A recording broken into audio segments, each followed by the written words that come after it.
Welcome to this panel on the Philippines and Vietnam, political dynamics and policy implications. So for the next hour, you won't just get updates and possibly the reading of the tea leaves for not just one ASEAN country, but two. So for the next hour, you got two in one.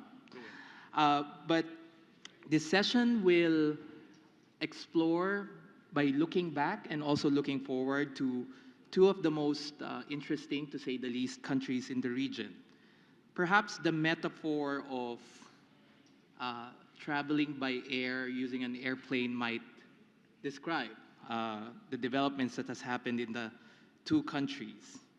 So both countries have shared a lot in common in terms of taking off, both politically and in terms of political instability. The Philippines and Vietnam are the two highest growing economies in ASEAN.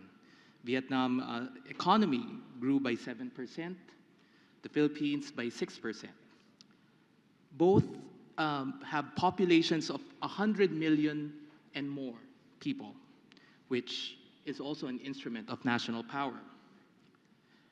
Both countries have overcome a lot of domestic political challenges, including civil wars, secessionist challenges, and political infighting, although some are still ongoing, to say the least. These bright spots only occupy half of the picture of the takeoff of the Philippines and Vietnam. Both countries over the past year have shared challenges in terms of domestic disruptions as well as external challenges that both distracted their domestic politics. Vietnam has produced political succession in the past year multiple times. The elimination of 7 members of the Politburo, to be exact. On the other hand, on the Philippine side, the uniteam or the dynastic alliance between the two most powerful dynasties in the country has unraveled not only in full unraveling, but you might say dirty and even lowbrow, to say the least. How will these two countries navigate the uncharted terrain of their domestic politics? But more so, how will they negotiate their positionality in the midst of US-China rivalry and increasing turbulence? If you're riding a plane, you experience turbulence in the region. And how will they nuance their approaches with the US, China, and other countries? How will they also deal with common challenges that they face with each other, with other ASEAN neighbors, as well as other external partners? With us today in this session are two distinguished scholars who have hopefully have crystal balls to tell us, with the help of the research that they've conducted, to tease out what will happen to the Philippines and Vietnam in this year as well as in the coming years. To my right is Dr. Julio Teehankee, full professor and research fellow of political science at the Department of International Studies, De La Salle University, Manila. Welcome, July. To my left is Dr. Hong Hiep, senior fellow and coordinator of the Vietnam Studies Program here at ISEAS Yusof Ishak Institute. Without much further ado, I give the floor to Dr. Teehankee for his presentation.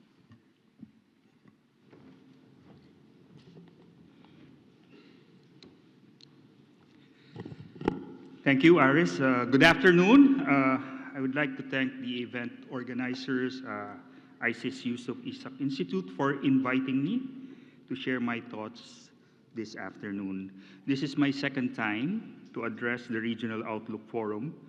The last time I was here was during the early part of the Duterte presidency in 2017, and much has happened since then.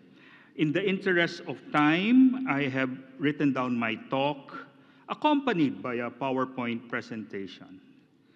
However, let me caution you, as my good friend Professor Mark Thompson of the City University of Hong Kong once said, power corrupts, PowerPoint corrupts absolutely. seriously. The Philippines takes pride in being the oldest democracy in the Southeast Asian region. However, it has failed to deepen and consolidate this democracy. Despite the long tradition of institutionalized democratic practice, Philippine society has engendered an elitist and clientelistic democracy embedded in a still middle-income economy, an elite democracy. The most blatant manifestation of this elite democracy is the preponderance of political dynasties. The Philippines is among the countries with the most political dynasties in the world. Political dynasties refer to the concentration, consolidation, and perpetuation of political power in persons related to one another. Dynasties can be distinguished between fat, where many family members simultaneously occupy elective positions, and thin, dynasties where only one family member occupies an elective position over time. So one is a legacy while the other one is a monopoly or a cartel. Based on the Ateneo Policy Center Political Dynasties dataset, on average, nearly 70% of all local and national elective positions in the country are controlled by fat dynasties. If this trend continues, we might as well call them obese dynasties instead of fat dynasties. Moreover, 35% can be classified as durable, having been in power since the Spanish and American colonial period. And 39% are dominant political families that have rose to power during the Marcos authoritarian period and the post-authoritarian period. Political dynasties like the Marcoses and the Dutertes have a potent influence over the Filipino political terrain. Their powers have been solidified through decades of strategic maneuvers, be it political patronage, bailiwick consolidation, or marriages of convenience with other political dynasties. Such families are more than power players. They are the keystones of governance in the Philippines. But how do these dynasties maintain vice-like grip over the corridors of power? Well, we can identify three factors. One would be regional bailiwicks holding sway over localized territories that ensure a strong electoral base, patronage network, which is often related to corruption, cultivating robust networks through which political favors are exchanged, and keep their families at the epicenter of influence, and narrative crafting. Controlling their own narrative allows them to perpetuate myths that bolster their legitimacy and historical relevance. Political unions such as the Uni-Team are manifestations of these enduring strategies. They fortify dynastic dominance, but also embody the historical complexities of Filipino politics, a game dominated by a power-centric families dictating the ebb and flow of leadership. So for those who are not familiar, we are now under the second Marcos presidency after the late dictator Ferdinand Marcos, after ruling with an iron hand under an authoritarian dictatorship, ruled the Philippines for 14 years. And he was ousted in the first People Power Revolution in 1986. But in the post-authoritarian democratic period, there's been a failure to deepen and consolidate this democracy, which led eventually to the rise of another populist strongman in the person of Rodrigo Duterte, who paved the way for the return of the Marcoses. And they formed this very powerful political alliance called the Uni-Team. However, after 2 years, the dissolution of the once potent alliance was anything but unexpected. As ambitions began edging out shared visions, the facade of unity crumbled. The resignation of Sara Duterte from her cabinet position under Marcos' administration marked a crucial turning point and exposed rifts within the unity. This decision wasn't isolated. It was symptomatic of mounting internal tensions. And let me briefly elaborate on some of the factors. The reality underpinning Philippine politics is elite jockeying, clan rivalries that go beyond mere competition to embody ideological clashes, diverging ambitions, and familial legacies.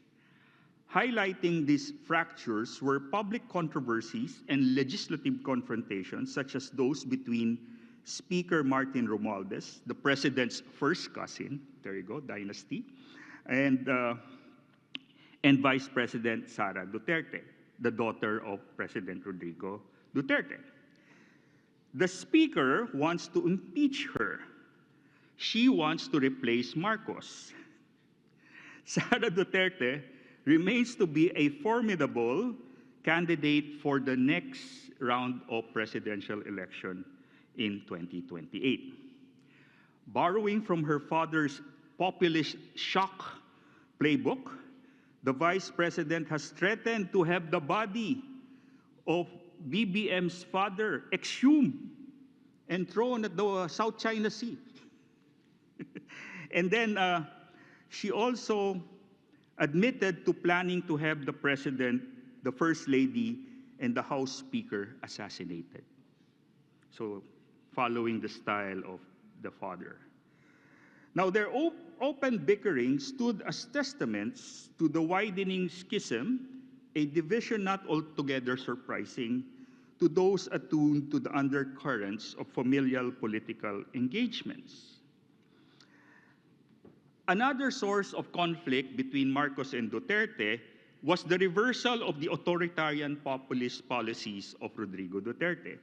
Like, for example, after nearly 7 years of detention, the release of former opposition Senator Laila de Lima in 2023, alongside the acquittal of charges against Rappler CEO and Nobel laureate Maria Ressa, highlighted a significant turn in Philippine politics. These developments indicated a slight opening of media freedom and democratic space, indicating a shift from the Duterte-era censorship and reinforcement of civil society's voice. Another controversy that caused the rupture between the two, investigation of the war on drugs. Marcos's human rights stance marks a shift from Duterte's drug war. Marcos promises reform and transparency, while Duterte faces allegation of human rights abuses, which further escalated their public feud. And there is also a possibility that Rodrigo Duterte will be facing an International Criminal Court arrest warrant for crimes against humanity. But the most glaring source of disagreement between the two is geopolitical. Ferdinand Marcos's tenure marks a pivotal point in U.S.-Philippine relations, breaking away from Duterte's pivot to China. Marcos has reasserted ties with Washington. This renewal of bilateral relationship aims to foster stronger economic and defense partnership, crucial for the Philippines' national security amidst a changing Indo-Pacific landscape. Marcos aims to strengthen military ties with the U.S. through the Mutual Defense Treaty and the Enhanced Defense Cooperation Agreement, while seeking more U.S. military aid and trade partnerships. This marks a shift from Duterte's policies. However, as we have already discussed this morning, a potential second term could alter these relations. But no, impacting security and trade. Critics on the Duterte side urges balance given China's regional and economic influence. Okay, all of this have impacted the popular perception of the once formidable partnership between the two political dynasties. President Ferdinand Marcos Jr. and Vice President Sara Duterte saw their trust ratings drop in December 2024, according to the Social Weather Station survey. Marcos's trust rating fell to 29% from 33% in September, while Duterte declined to 23 from 29. The survey revealed that Marcos had a higher trust rating in his electoral bailiwick, Metro Manila, Luzon, and Visayas, but lower trust rating in Mindanao, which is what we call the Kingdom of the North and the Kingdom of the South. The Kingdom of the North it's like Game of Thrones, right? So the Marcoses rule the Kingdom of the North and the Dutertes rule the Kingdom of the South. In comparison, Duterte had higher trust in Mindanao, but lower trust in other regions. Now, the declining rating trend was also observed in another survey, Pulse Asia, where Sara Duterte trust rating fell by 12%. That's the highest decrease in the once formidable survey ratings of Vice President Sara Duterte, because she's been under a lot of political attack from the allies of the president. This year marks our midterm election. The upcoming 2025 elections for local and Congress, local positions, and House of Representatives and the Senate are set to be a litmus test for the divided electorate. With Marcos and Duterte camps vigorously campaigning, the playing field has schisms rooted in regional alliances. Regions such as Mindanao and the Ilocos Norte are concentrated zones where familial ties dictate political preferences across the electorate. These local elections raise stakes for both factions as they vie for control. Their power extends beyond campaign to media influence. So expect a lot of social media trolling, fake news, and all of that. Now, there are three opposition groups vying for the title of being the genuine opposition. The main administration coalition is composed of all the dynastic political parties who used to support Duterte, but now they've shifted to Marcos. And then you have this coalition of liberal and social democrats who supported the failed candidacy of the former Vice President Leni Robredo. Then you have the hard left, and then Duterte now claims to be the leader of the opposition, both the father and the daughter. Last two slides. Okay. The Marcos-Duterte feud exemplifies the deep struggle for political ascendancy characteristic of this unified national elite. In the absence of consensual unity, dynastic power struggles flare up, leading to political volatility. The elite disunity within the unity reflects broader implications for Filipino governance, demonstrating how such rupture impede legislative progress and policy implementation. That's the sad part. Some of you would recall that immediately after the Second World War, during the post-war era, the Philippines was the envy of the region in terms of development, right? And we have fallen behind, no?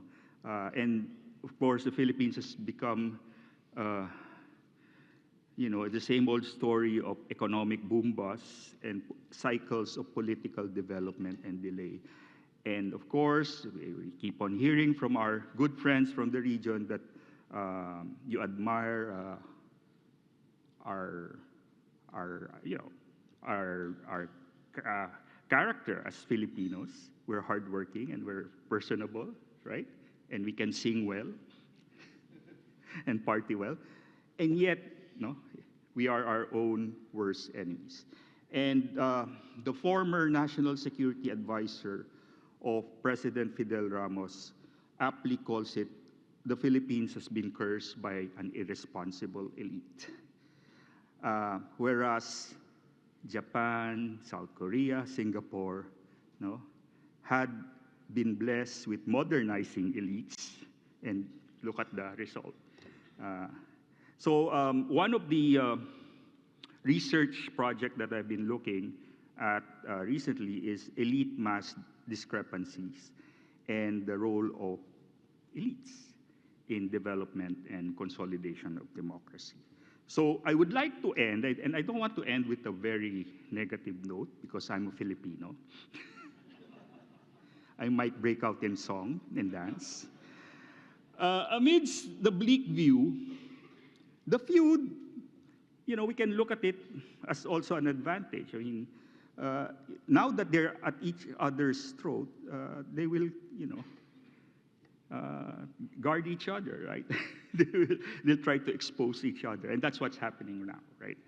And it might open the way for a third force or independent actors to capitalize on public disillusionment, hopefully, with dynasties and promote transparency and good governance.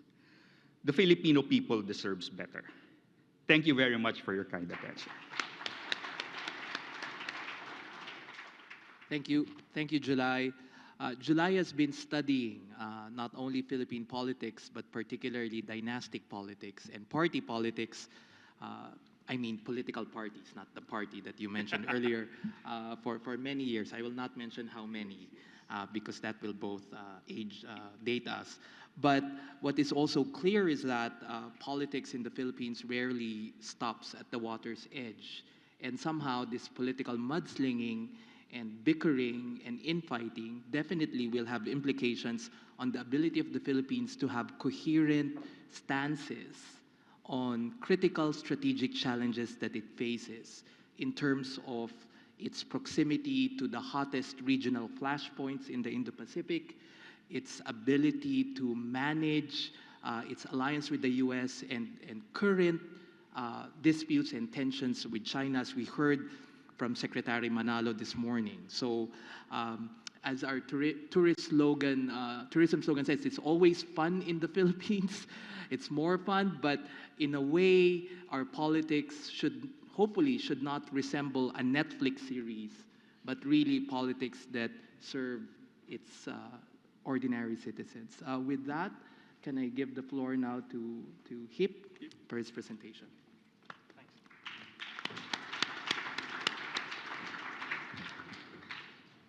Good afternoon, ladies and gentlemen. First, I would like to thank the organizing committee of ROF2025 for inviting me as a speaker for this year's forum. I've been a moderator before, but it is the first time I have participated as a speaker. So it's indeed a great honor for me. So thank you very much for that. Now, in the next 15 minutes or so, my job is to brief you about the political prospects of Vietnam. But before I talk about the prospects, I would like to draw your attention to what have happened in Vietnam in recent times, especially over the past 6 months, because I believe what happened in the past inform us about the current context as well as the future developments in the country's politics.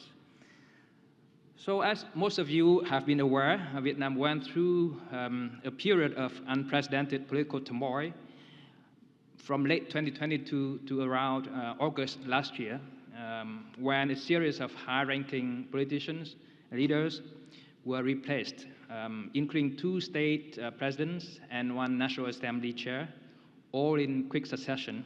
So all these sudden changes raise questions about Vietnam's political stability, which has long been a selling point for Vietnam in attracting foreign investment, and also a basis for the Communist Party of Vietnam to claim legitimacy for its one-party system.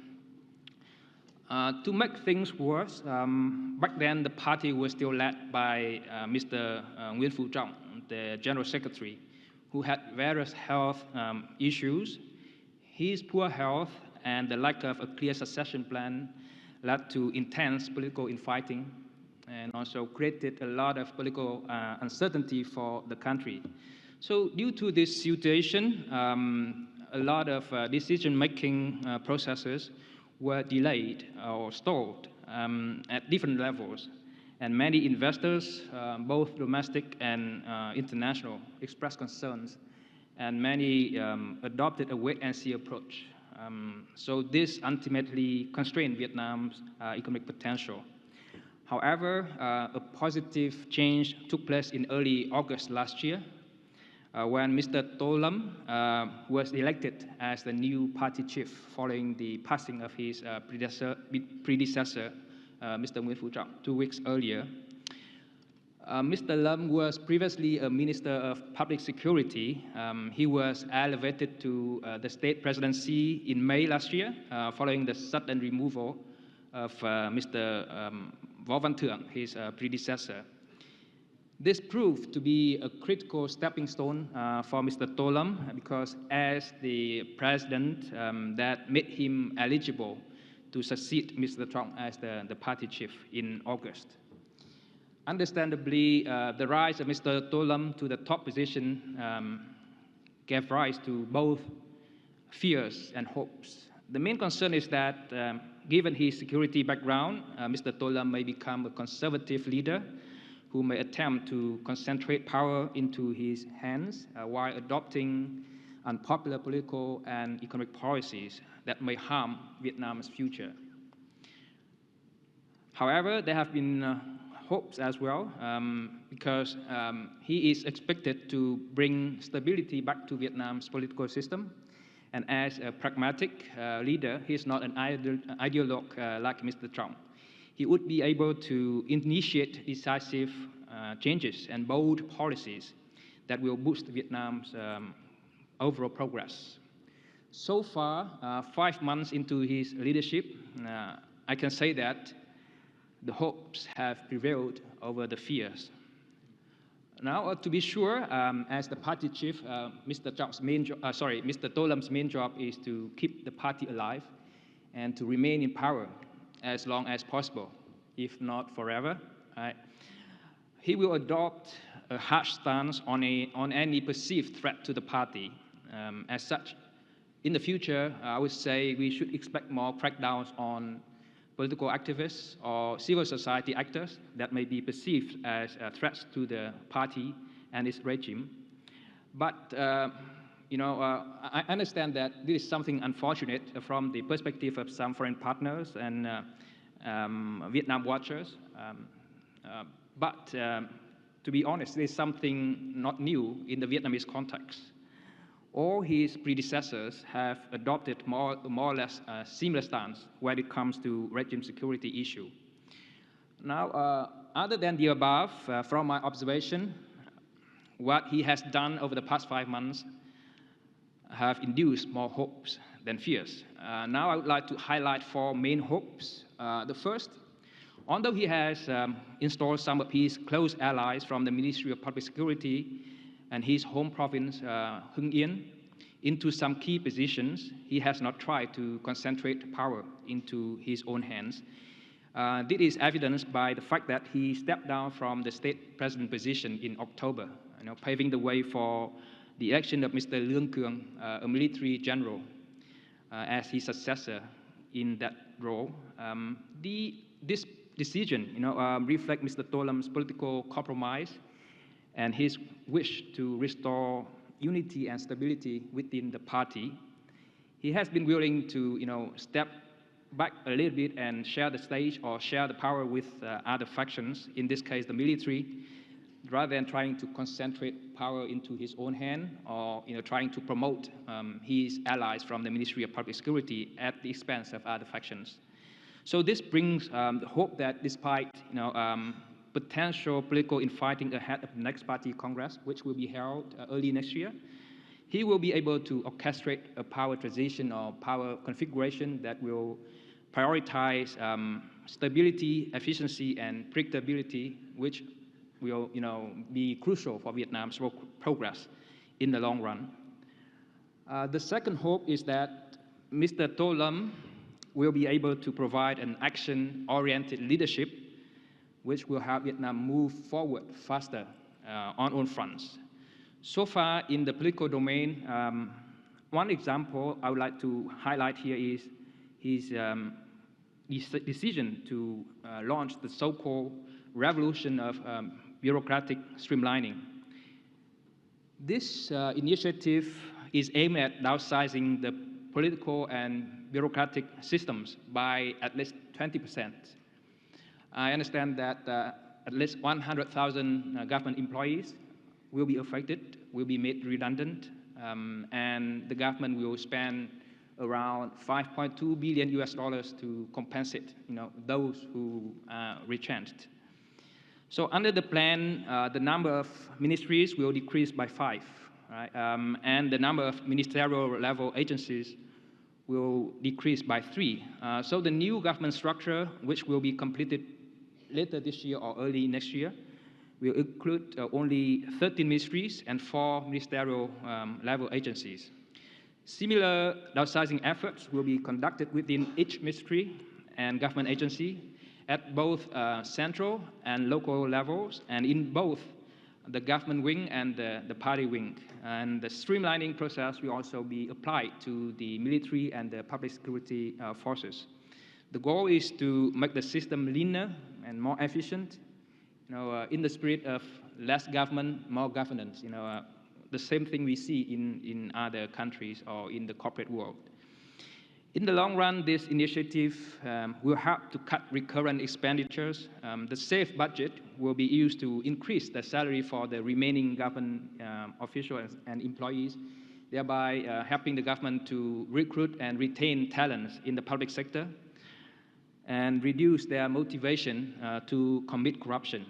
The saved resources will also be directed towards investment projects, development projects, which will benefit Vietnam's economy in the long run. For now, there may be concerns that the plan is too ambitious, and the changes have been rushed through too quickly, which may disrupt public services or may even delay decision-making process. However, I believe that if such problems occur, they may be temporary only. After the initiative is completed and the new government is stabilized, I believe that the efficiency of the system will increase.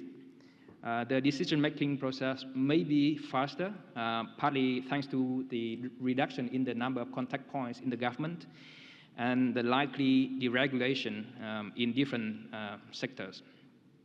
I want to highlight this initiative because as an example of Mr. Tolam's action-oriented leadership, because this issue, the streamlining exercise, has been discussed for a long time, but no previous leader were willing to launch the initiative because, it's a complicated exercise and there was a lot of resistance. It may prove to be costly, politically for those leaders.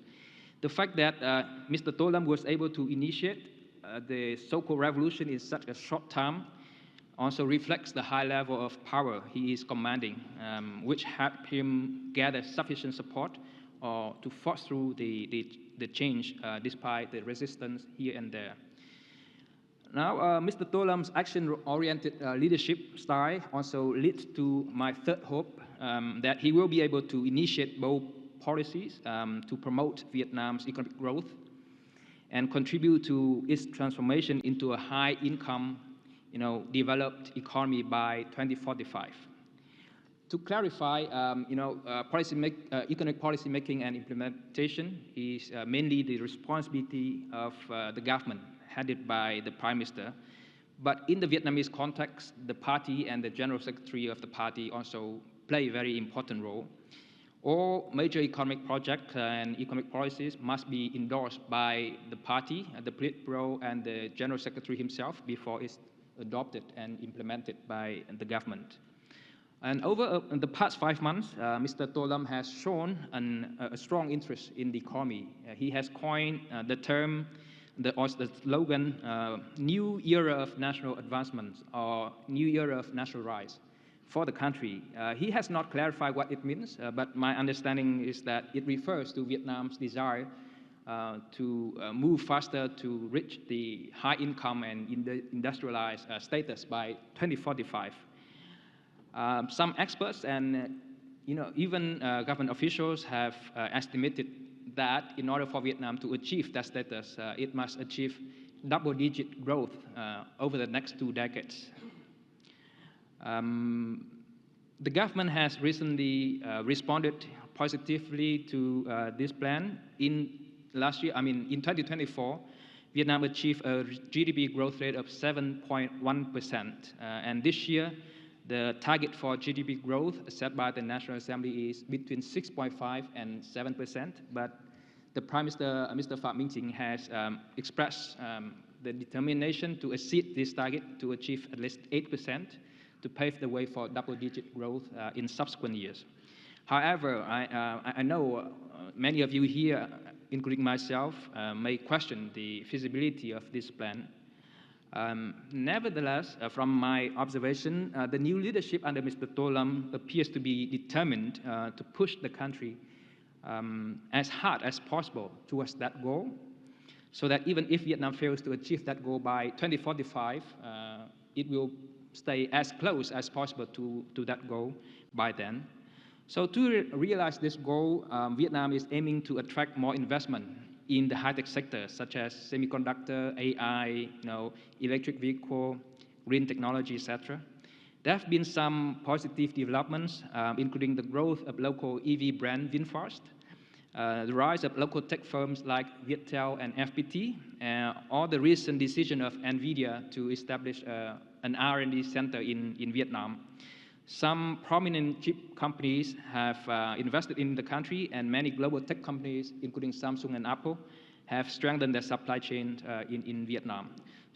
But apart from welcoming foreign investors, Mr. To Lam has also recognized the important role of local private firms in national development. So he is now seeking advice or inputs from major private firms on how the government can support their growth and encourage them to contribute to the country's achievement of high income status by 2045. I would also like to stress that the fact that Mr. To Lam has also endorsed the development of major infrastructure projects as a way to improve the country's connectivity and to stimulate the economy.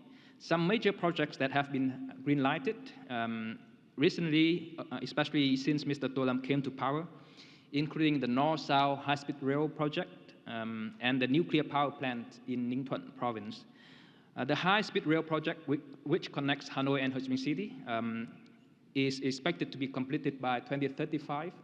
It will cost around $67 billion US, and once completed, it will be considered or seen as a symbol of Vietnam's rise and its modernization. And the nuclear power plant has been revived after 8 years of suspension.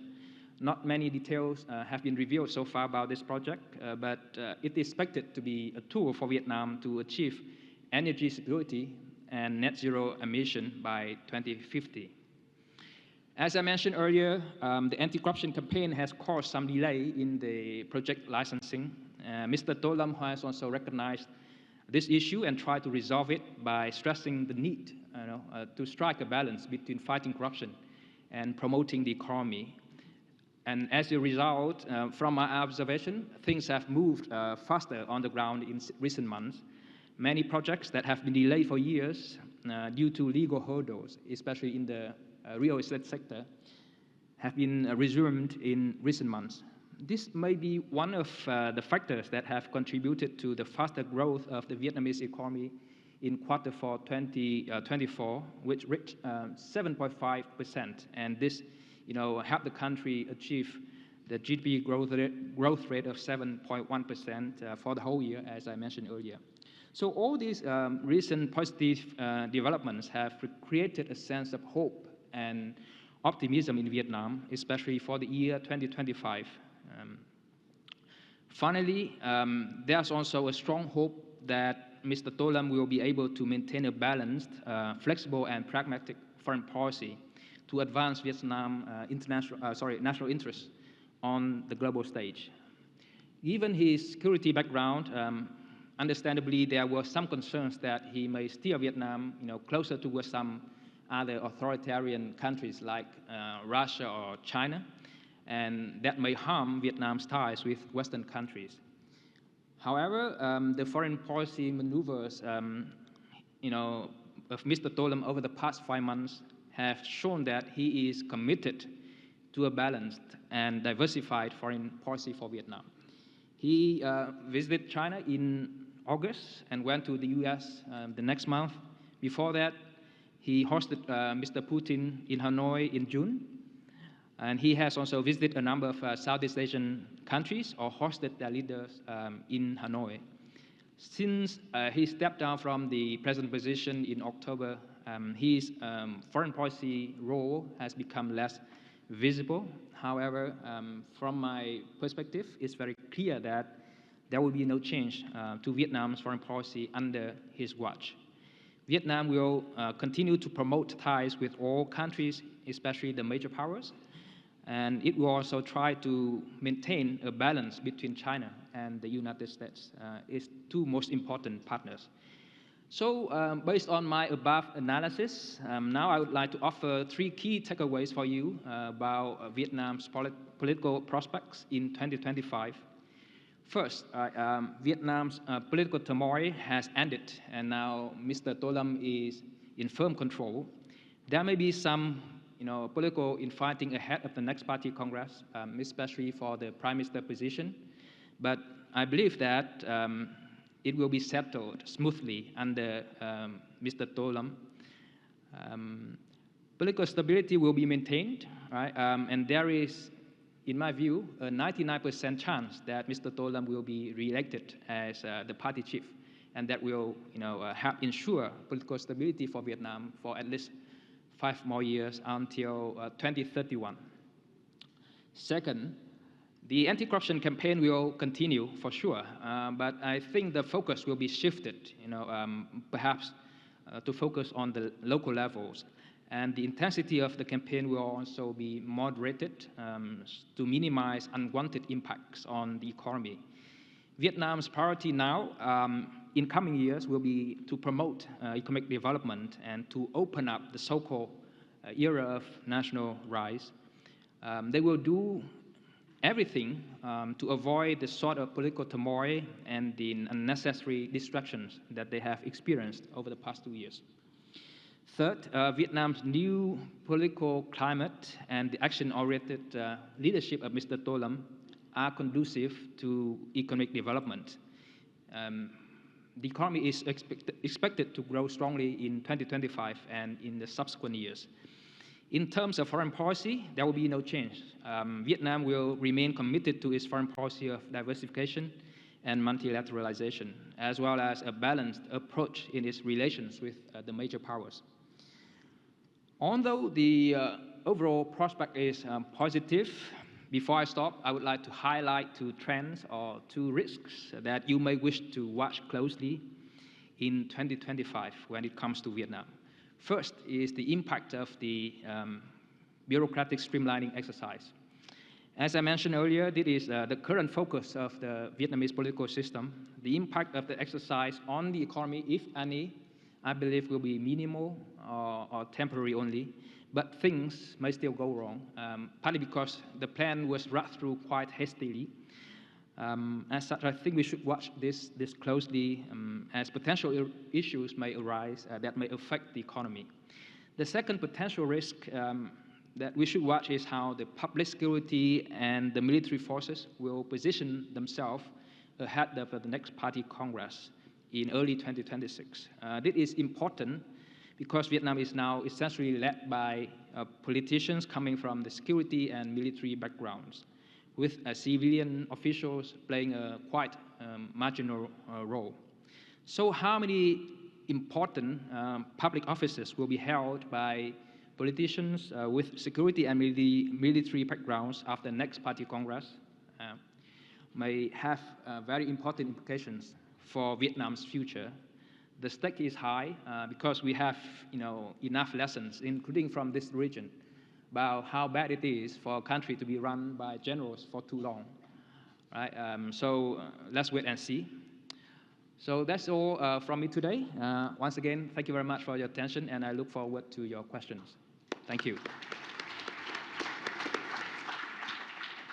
Thank you, Hip, for giving us the lay of the land in terms of Vietnamese politics. There was turbulence in the past year, but it seems like things have stabilized, and that there's purpose-driven leadership that is more oriented towards economic development than political infighting. I'll try to save time. I'm very wary of not eating too much of the time, and I'll open the floor for questions. Please keep them crisp, and please direct the questions to the speaker that you want to address those questions. Briefly introduce yourself. Seems like, oh, this one? Hello. There you go. Hi, my name's Tiffany. I'm from the London School of Economics. I have a question for the Philippine scholars regarding the offshore gambling operations crackdowns. Okay. I'm just wondering, as far as I understand, that the revenues from the licensing form quite a significant portion of government revenues. So how do you think the crackdown is going to affect the Philippine government's finances? And secondly, do you think that the issue is really a matter of national security, or do you think it's been overly politicized, as in the Alice Guo case? Do you think she's a Chinese spy, or do you think she was acting independently and opportunistically? Thank you. Thank you. Yes, sir. Hi, Andrew Fennell, Citibank. Once again, for the Philippines, I know you had some broader takeaways about the implications of the fallout between the two family dynasties, but could we possibly tease out a few more concrete takeaways from your perspective? What, concretely speaking, might be the policy implications and also governance implications of this ongoing political feud? Yes. Thank you. Okay. Can I have, yes, Professor Dewi. Can we have a microphone for the professor, please? Coming. Thank you. My question is for this very excellent comprehensive review of Vietnam, but when you mentioned about foreign policy, there's one thing missing about what Vietnam is preparing for the Trump 2.0, given the fact that Vietnam has enjoyed a very robust trade surplus with the US. Okay. Thank you, Professor Dewi. In fact, that's the question I had prepared for both Julio and Hip is with Trump 2.0, what will Vietnam and the Philippines change from Trump 1.0? So what is it that you'll likely continue, what policies, and what will be the calibrations, given that I do believe that it will be different, and sort of seen from the sessions, it will be a different, it will not be the same presidency. Right? Okay, I think, okay, last one, sir. Go Sorry. ahead. Question on Vietnam. Why, in your view, do you think the plan to reform the bureaucracy was pushed through so hastily? What are the motivations behind that? And on a related note, what are sort of steps you will want to see to confirm the 4 hopes that you mentioned in your presentation for Vietnam? Thank you. Okay, let's now hear from Julio first on the questions addressed to... Thank you for the questions. Well, in terms of the Philippine overseas gaming operation, of course, this was one of the legacies of the Duterte administration, which had a lot of unintended consequences because of the criminality that was involved among the foreign, the Chinese who were operating this POGO. So, of course, it has created a lot of backlash within the Philippines, but, and then the decision of President Bongbong Marcos to ban all POGO operation was quite popular and even populist. So, but the immediate impact, the unintended consequence is that now we have a almost 36 months oversupply of condominium units in Metro Manila and the neighboring area. So there is a pending bubble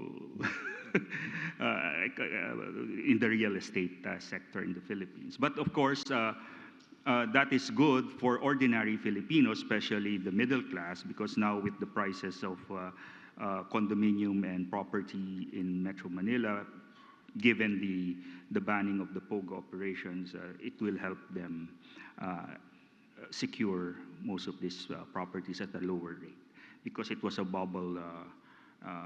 There was a price bubble during the Duterte period.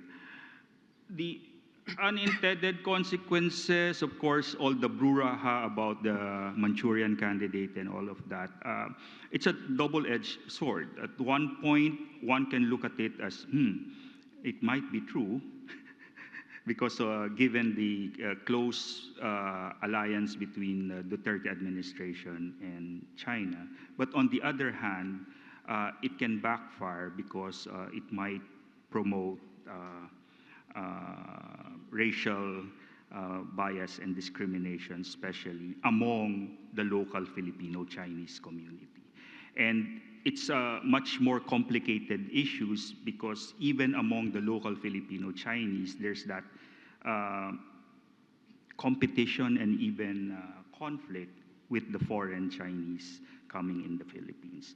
So it should be something that should not be exploited and used politically, because there's a lot of Filipino-Chinese who are patriotic Filipinos. I'm Filipino-Chinese, by the way. So there. Then Trump 2.0, what can I say? It's same, but different, right? Because, you know, all this talk about ironclad commitment from the United States, and we've had several incidents already in the West Philippine Sea. So where's the ironclad commitment? So, okay. So same, but different. No? So that's my take. But I'm sure Aries has a deeper analysis about that. I'll just quickly add that with Marco Rubio as State Secretary, Right. when he was Senator, he filed a bill to, in fact, revitalize the Philippine-U.S. alliance. So given that Rubio will be basically in charge of foreign affairs and foreign policy, he might approach the Philippines as a country that is, and given his hawkish stats on China, might see and interpret the Philippines as standing up and therefore should be given as much support. In terms of being, we need to pay for the alliance, the mere fact that Marcos Jr. opened up 5 more sites where U.S. forces can temporarily base, I think as far as the Philippines, we've already paid in advance in terms of allowing U.S. forces to temporarily access facilities at no cost, because they're basically Philippine facilities. Yeah. Right? Go ahead, Dave. Okay, thank you very much, Professor Devi, for your question. So when it comes to Trump, like the Philippines, Vietnam has also had some experiences dealing with the first Trump administration already. So they are quite confident, but again, things may change. And one change that makes the situation different from 2017 is that now Vietnam's trade surplus with the U.S. has ballooned. So last year, Vietnam's exports to the U.S. was worth 119 billion US dollars, while Vietnam only imported around 13 billion from the U.S. So the trade deficit, on the U.S. side is 106 billion US dollars. That's huge, and we can imagine that Trump will pay close attention to Vietnam, and Vietnam may become a target for his tariff policy. But in my view, I think that's also the reason why, many companies, especially exporters in Vietnam, are concerned. And last month, the PMI, the Purchasing Managers Index of Vietnam, fell to 49.8, which indicates a contraction. And I think partly it reflects the manufacturing companies' concern that Vietnam's export might be affected when Trump's come to power. But again, my view is that there is a risk there, but we should not exaggerate it. The reason is that I believe the focus of the Trump administration will still be China, and they will be tough on China, even tougher than last time. And if they are tough on China, they are likely to be soft on Vietnam and some other countries. Why? Because they cannot be tough on everybody. They still need to buy things from other countries, right? But if they don't want to buy from China, they must buy from Vietnam or Mexico or from some other country. So I believe that the focus may be on Chinese company who try to reroute their goods, via Vietnam to export to the U.S. They will not target all exports of products of Vietnam. And moreover, it's not only about economics, also about geopolitics as well. And in this regard, I believe Vietnam is still considered by U.S. policymakers as an important partner. So there are some reasons to believe that Trump will be not too harsh on Vietnam. On the question of why the bureaucratic streamlining has been pushed so hastily, I don't really know. Perhaps this is one of the ways that the team of Mr. Tolam wanted to publicize his leadership and to improve his credentials ahead of the next party congress, to show that he has an efficient, strong leadership style that is good for the country. And another reason may be they want to complete it ahead of the next party congress. So there's one more year for them to go. They want to have the new government structure in early 2026. Rather than wait for some more time. So that's what I think. For my 4 hopes, that's my observations. And to confirm those hopes, I think we still have to wait and see. As I mentioned, when a new leader comes to power, they may think of ways to boost their image and popularity. And over time, things may change, and they may change their strategy. So let's wait and see. But from my perspective, it seems he is the type of leadership that the leaders that want to do things and want to get results, from his policy. So I believe he will provide the type of leadership that Vietnam needs at the moment. Vietnam is doing relatively well compared to other countries, but things can move faster than before. And I believe that with his help, going forward, Vietnam can move faster. Thank you. Okay, thank you, Hiep. In the interest of time, I formally end the Q&A session of this panel. Let me ask everyone to please join me in thanking Julio and Hiep for their presentations.